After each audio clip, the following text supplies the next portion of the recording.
গণভোট অধ্যাদেশ 2025-এর খসড়া নীতিমালা অধ্যাদেশ আকারে অনুমোদন দিয়েছে উপদেষ্টা পরিষদ।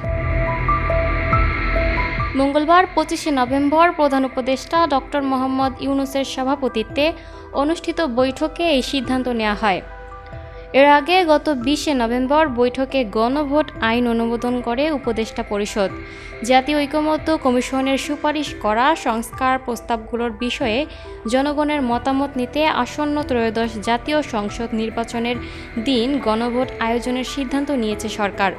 এই গণভোট আয়োজনে আইন প্রণয়ন করতে হবে।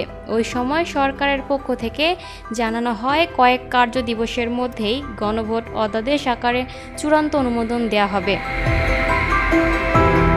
Lucky Akter, up to date news, Dhaka.